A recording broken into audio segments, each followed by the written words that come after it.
대전 충남 통합이 내년 지방선거의 최대 쟁점으로 떠올랐습니다. 유력 주자들도 저마다의 해법을 제시하며 대응책을 내놓고 있습니다. 괴산군이 셋째 아이까지 낳으면 최대 1억 원을 주는 파격적인 출산 장려책을 내놨습니다. 하지만 정작 아이 키울 아파트 건립은 미뤄지고 있습니다. 진천에 이어 하루 만에 음성에서도 고병원성 AI가 확진되는 등 확산세가 심상치 않습니다. 바이러스 전파력이 예전보다 훨씬 강해졌습니다. 시청자 여러분 안녕하십니까? 계속해서 뉴스데스크 충북입니다. 대전 충남 행정통합 문제가 충북에서도 내년 지방선거의 최대 쟁점이 될 것으로 보입니다. 벌써부터 충북 여야 그리고 유력 주자들도 앞다퉈 충북은 어떻게 할지 대응책을 내놓고 있는데요. 이 위기가 아니라 발전의 기회로 삼아야 한다는 데에는 공감대가 이루어지고 있습니다. 이병선 기자의 보도입니다. 행정 통합 추진과 관련해 기자간담회를 연 김영환 충북지사는 기본적으로 찬성한다고 밝혔습니다. 수도권 1극 체제를 극복하며 국가 균형 발전을 촉진할 수 있고 충북에도 새로운 기회 요인으로 인식하고 있다고 말했습니다. 충청권 전체의 균형 있는 성장을 위해 또한 충북이 특례나 재정 지원에서 소외되지 않게 충청광역연합의 틀 안에서 대응해 나가겠다고 덧붙였습니다. 충북이 통합된 대전 충남과 시너지를 낼 수 있다 이렇게 저는 생각합니다. 졸속하게 여기서 세종시하고 통합한다니 우리가 이 통합에 끼어든다니 그럴 필요가 전혀 없다. 첨단 산업 기반과 공항, 교통의 발달 등을 발판으로 충청권 내에서도 충북이 자주적으로 발전을 꾀할 수 있다는 얘기입니다. 도지사 출마를 준비 중인 송기섭 진천 군수도 기자회견을 자청해 대전 충남 통합 논의를 환영한다고 밝혔습니다. 비대해진 수도권에 맞서 충청권의 경쟁력을 높이는 중대한 결단이라며 김영환 지사와 비슷한 관점을 보였습니다. 하지만 대응책에 있어서는 결이 달랐는데 이미 지난달 자신이 제안했던 충북 특별 중심도 지정을 꼽았습니다. 강원, 전북에 이어 대전 충남까지 특별자치의 성벽에 둘러싸인 충북도 정부의 권한을 대폭 이양받도록 특별중심도 특별법을 만들자는 겁니다. 대전 충남의 통합 논의가 급문살을 타는 지금이야말로 충북이 제 목소리를 내고 정당한 대우를 받아야 할 골든 타임입니다. 충북이 대한민국 성장의 핵심 엔진으로 우뚝 설 수 있도록 충북 정관계의 공통된 인식은 대전 충남 통합에 따른 각종 특례나 지원에서 충북이 소외돼서는 안 된다는 것. 충북 각 정당과 후보군에서는 돌파구를 찾는 게 급선무이고 따라서 새해 정초부터 지방선거와 관련한 최대 쟁점으로 떠오를 가능성이 높습니다. 당연히 이제 지방선거에서 충북이 소외받지 않는 방안을 찾기 위한 이런 정책 발굴이라든가 공약들 이런 것들이 좀 나오면서 중요한 이슈가 되지 않겠는가. 실효성 있는 대책을 제시하지 못할 경우 선거의 악재로 돌변할 수도 있어 충북 여야 모두 초미의 관심을 기울이고 있습니다. 지방선거를 앞둔 정당들의 치열한 정책 경쟁이 예상되는 가운데 충북의 미래 위상에 관한 전문가 집단과 시민사회의 활발한 논의도 필요해 보입니다. MBC 뉴스 이병선입니다. 송인원 괴산군수가 업무추진비 법인카드를 사적으로 유용한 혐의로 검찰에 넘겨졌습니다. 대전유성경찰서는 지난 2023년 2월 대전의 한 호텔 식당에서 모임을 한 뒤 식사비를 법인카드로 결제한 송 군수를 업무상 배임 혐의로 불구속 송치했습니다. 송 군수는 당시 식사비 139만 원을 법인카드로 결제했다가 취소한 뒤 39만 원만 다시 결제하고 나머지는 수행직원의 개인카드로 결제했다 돈을 돌려준 것으로 전해졌습니다. 이에 대해 괴산군은 사적 모임이 아니라 중앙부처 공무원들과 만난 자리였다고 해명한 것으로 알려졌습니다. 국민권익위원회가 발표한 올해 공공기관 종합 청렴도 평가에서 음성군이 도내에서 유일하게 최고 등급인 종합 1등급을 달성했습니다. 옥천군은 2등급을 기록했고 청주와 충주, 제천 등 3개 시와 보은, 괴산, 단양, 진천 등 4개 군은 3등급을 받았습니다. 반면 영동군과 증평군은 하위권인 4등급에 머물렀습니다. 충청북도는 지난해 최하위였던 5등급에서 4등급으로 한 계단 올랐지만 여전히 하위권을 맴돌았고 충북교육청은 지난해보다 한 단계 상승한 3등급을 기록했습니다. 또한 지방의회 평가에서 충청북도의회는 한 계단 하락한 3등급을 기록했습니다.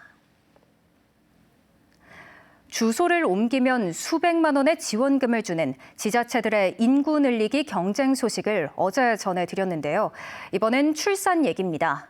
괴산군이 첫째 아이만 낳아도 2천만 원, 셋째까지는 총 1억 원이라는 파격적인 출산 장려금을 내걸었습니다. 하지만 정작 돈을 받아도 아이를 키우며 살 집이 없어 문제라는 지적이 나오고 있습니다. 허질 기자가 보도합니다. 인구 3만 5천여 명의 충북 괴산군은 인구 소멸 고위험 지역입니다. 이대로 가면 20-30년 내 지역사회 기능이 붕괴할 수 있다는 뜻인데 올해 괴산에서 태어난 아이는 고작 70여 명에 그쳤습니다. 그래서 이미 전국 최고 수준의 출산 장려금을 주고 있지만 더 올리기로 했습니다. 첫째 2천, 둘째는 3천만 원으로 두세 배 가까이 인상하는 승부수를 던졌습니다. 한꺼번에 하면은 그것만 받고 이제 먹튀하는 경우가 생기기 때문에 분할 지급으로 장기 분할 지급으로 해서 여기에 청년 신혼부부에게는 5년간 1,000만 원을 더 줍니다. 작년보다 올해 출산율이 좀 높을 것 같아요. 아직까지 보면은. 그래서 돈 주니까 좀 낫더라.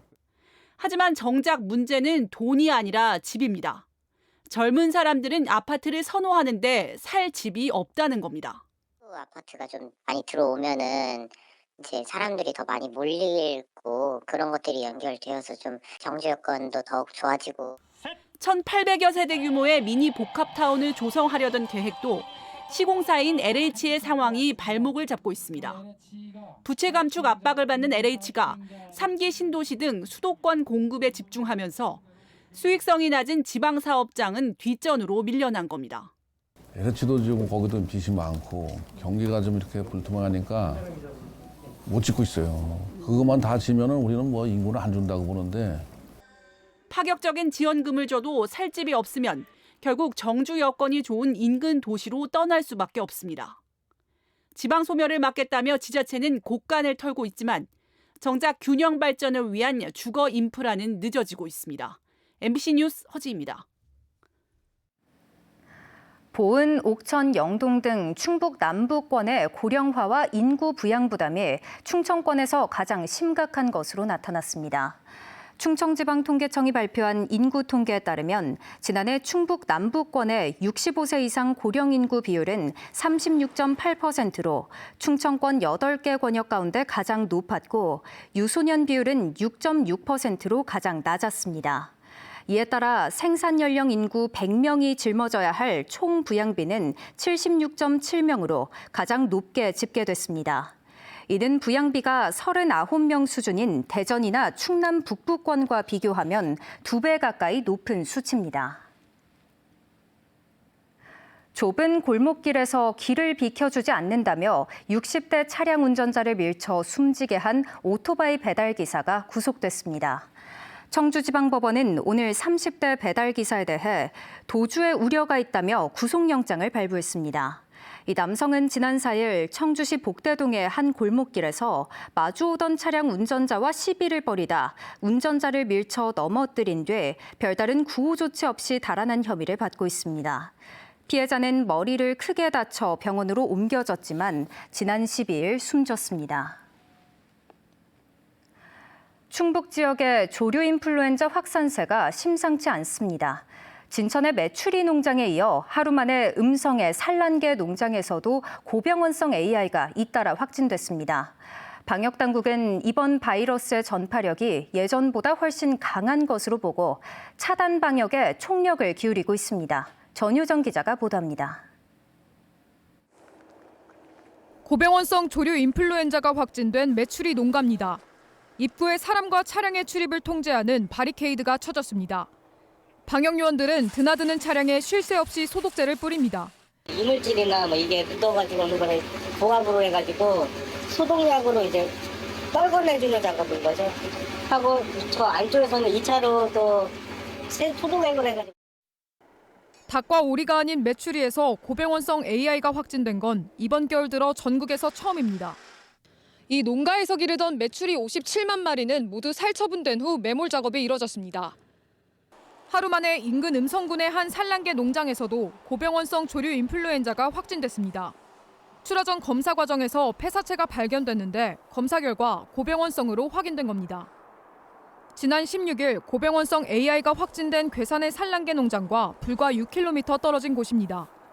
방역당국은 해당 농장의 닭 13만 마리를 살처분하고 있습니다. 지금 20m 지점에서 통제를 하고 있는 입구에서 농장 출입구에서. 이번 겨울 전국적으로 고병원성 조류 인플루엔자가 발생한 사례는 모두 18건. 충북에서는 영동군과 괴산군, 진천군과 음성군 4곳에서 고병원성 AI가 확진됐습니다. 감염 농가에 뚜렷한 패턴이 없어 다른 농가들도 긴장하고 있습니다. 그전 같으면은 지역에 이제는 호수라든가 아니면 하천에서 나온다든가 이래가지고 그 주변 농장들이 대부분 걸렸었는데 올해는 그게 아니야. 여기저기서 막 터지고 있어요 지금. 왜 그런지를 이유들. 방역당국은 이번 바이러스의 전파력이 예전보다 훨씬 강해진 것으로 보고 있습니다. 전에 같으면 뭐 1이라는 숫자로 예를 들면 100마리를 감염시킬 수 있으면 지금 0.5라는 바이러스 수치로 뭐 그 이상을 감염시킬 수 있다라고. 그러니까 바이러스가 전에보다 좀 세다. 확산 우려가 커지자 방역당국은 반경 10km 안에 33개 농장, 가금류 150만 마리에 대해 이동 제한 명령을 내렸습니다. 또 음성과 충주, 괴산, 증평, 진천 등 5개 시군의 산란계 농장과 관련 업체에 24시간 일시 이동 중지 명령을 발동했습니다. MBC 뉴스 전유정입니다. 충북시민사회단체 연대회의와 민주노총 충북본부 등은 오늘 충북도청 앞에서 기자회견을 열고 대규모 개인정보 유출 사건을 일으킨 쿠팡에 대한 엄중한 처벌을 촉구했습니다. 이들은 쿠팡이 고객정보 유출 사고를 일으키고도 피해 보상은커녕 사과조차 없이 책임을 회피하고 있다고 비판했습니다. 또 수많은 노동자가 과로로 목숨을 잃었지만 쿠팡은 산재를 조직적으로 은폐하고 유족을 회유하려 했다고 주장했습니다. 산모와 신생아 등 122명의 대피 소동을 빚은 청주 산부인과 화재 황소심에서 병원 시설과장이 무죄를 선고받았습니다. 청주지법은 수도관 열선을 꽂은 콘센트가 화재 원인이 됐다고 볼 증거가 부족하다며 금고 10개월에 집행유예 2년을 선고한 원심을 깨고 무죄를 선고했습니다. 또한 무자격 상태에서 열선 공사를 진행하다 미인증 자재를 사용해 불을 낸 전기업자에게도 징역 1년 6개월의 원심을 깨고 징역 8개월에 집행유예 2년으로 감형했습니다. 재판부는 규격 자재를 썼더라도 불이 안 났을 거라고 단정할 수는 없다고 설명했습니다. 뉴스를 마칩니다. 고맙습니다.